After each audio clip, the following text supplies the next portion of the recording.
नमस्कार, मी अस्मिता. तुम्हा सगळ्यांचं खूप खूप स्वागत आहे आपल्या चॅनलमध्ये. आजच्या या व्हिडिओमध्ये आपण पाहणार आहोत बलिप्रतिपदा म्हणजेच दिवाळी पाडव्याबद्दलची संपूर्ण माहिती. दिवाळी पाडव्याच्या दिवशी स्त्रिया आपल्या पतीचं औक्षण करतात. ते कसं करावं हे देखील आपण सविस्तर जाणून घेणार आहोत.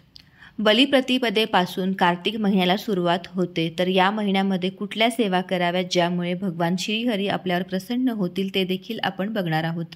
व्हिडिओला सुरुवात करण्यापूर्वी सगळ्यांनी कमेंट बॉक्समध्ये जय हरी लिहायला विसरू नका. बलिप्रतिपदा किंवा दिवाळी पाडवा हा दिवाळीचा 5वा दिवस असतो. वसुबारसपासून दिवाळी सणाला सुरुवात होते. वसुबारस, धनत्रयोदशी, लक्ष्मीपूजन, नरक चतुर्दशी आणि त्यानंतर 5व्या दिवशी येणारा सण म्हणजे दिवाळी पाडवा.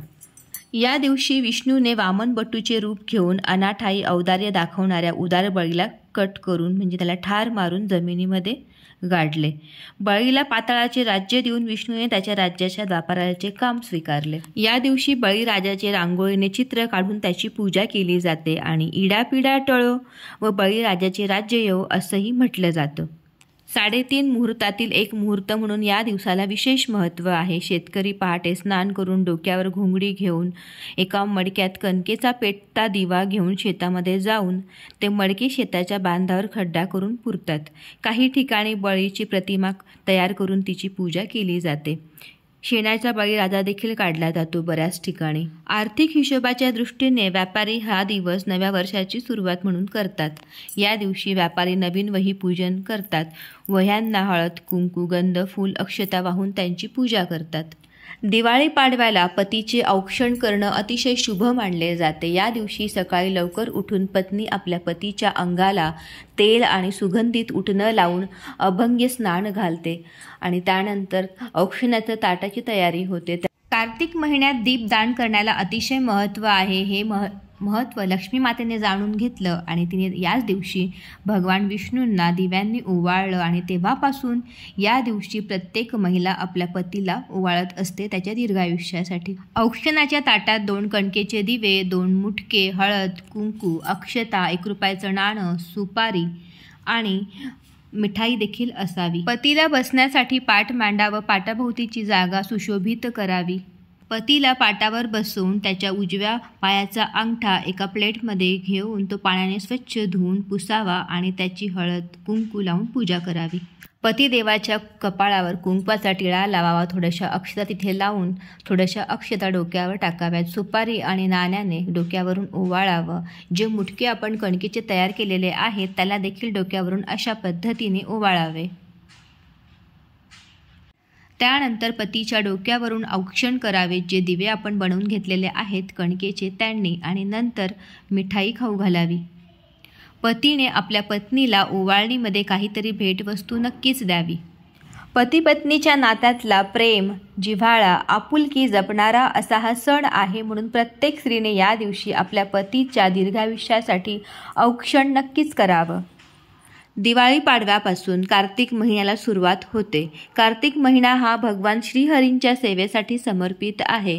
कार्तिक महिना भगवान श्रीहरींना म्हणजे विष्णूंना अतिशय प्रिय आहे म्हणून ह्या संपूर्ण महिन्यात तुमच्याकडून जेवढी शक्य होईल तेवढी सेवा भगवान विष्णूंची करायची आहे. बाळकृष्ण हे भगवान श्रीहरींचंच एक रूप आहे म्हणून तुम्ही बाळकृष्णाची सेवा देखील करू शकतात. त्यामध्ये सगळ्यात सोपी सेवा म्हणजे बाळकृष्णाला तुम्ही रोज तुळशीपत्र व्हायचं आहे. भगवान श्रीहरींना तुळशी अतिशय प्रिय आहे. कार्तिक महिन्यात तुळशी पूजनाला अनन्यसाधारण असे महत्त्व आहे. प्रत्येक महिलेने सकाळी आपली देवपूजा झाल्यानंतर तुळशीची पूजा नक्कीच करावी. धार्मिक मान्यतेनुसार ब्रह्ममुहूर्तावर स्नान करून कार्तिक महिन्यात तुळशीची पूजा केल्याने सर्व तीर्थयात्रा केल्यासारखी पुण्य प्राप्त होते. म्हणून स्त्रियांनी संपूर्ण महिना तुळशीची पूजा नक्कीच करावी. तशी तर आपल्याला नेहमीच नियमित तुळशीची पूजा करायची असते पण कार्तिक महिन्यामध्ये ती केली तर अतिशय फलदायी अशी ठरते. तुळशी पूजेमध्ये तुळशीला रोज हळद, कुंकू, अक्षता, फुलं वाहावीत. शुद्ध गाईचा तुपाचा दिवा प्रज्वलित करून तुळशीला 3 किंवा 5 प्रदक्षिणा घालून मनपूर्वक नमस्कार करावा।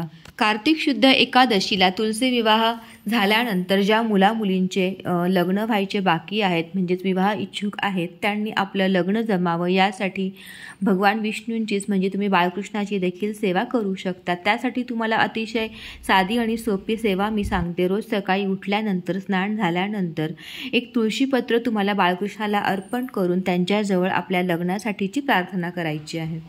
खूप सोपी आणि तितकीच प्रभावी ही सेवा आहे, म्हणून विवाह इच्छुक मुलामुलींनी दररोज न चुकता कार्तिक महिन्यामध्ये जेवढे दिवस तुम्हाला शक्य होईल तेवढी ही सेवा नक्कीच करा। कार्तिक महिन्यात दीपदान करण्यालाही खूप महत्त्व आहे। तुम्ही हे दीपाचं दान नदी तलावामध्ये करू शकता। कार्तिक शुद्ध एकादशी, त्याला प्रबोधिनी एकादशी असंही म्हणतात। या दिवशी भगवान विष्णू 4 महिन्याच्या गाढ निद्रेतून जागे होतात आणि त्यांचा विवाह तुळशीशी केला जातो। भगवान श्रीहरींना तुळस अतिशय प्रिय आहे। ज्या घरात मुलामुलींचे विवाह जमण्यास अडचणी येतात, त्यांचे विवाह लवकर जमत नाही, त्या घरी तुलसी विवाह नक्कीच करावा। यामुळे तुमच्या मुलामुलींचे अडकलेले विवाह लवकर जमतात। तुलसी विवाह आपल्या घरी केल्याने कन्यादानाचे फळ आपल्याला प्राप्त होतं आणि आपल्या मुलामुलींचे अडकलेले विवाह देखील लवकर जुळतात। बलिप्रतिपदा म्हणजेच दिवाळी पाडव्याविषयीची सगळी सविस्तर माहिती तुम्हाला कशी वाटली? आवडल्यास व्हिडिओला एक लाईक करा, जास्तीत जास्त शेअर करा आणि चॅनलवर नवीन असाल तर असेच नवनवीन व्हिडिओ पाहण्यासाठी चॅनलला सबस्क्राईब करा। धन्यवाद।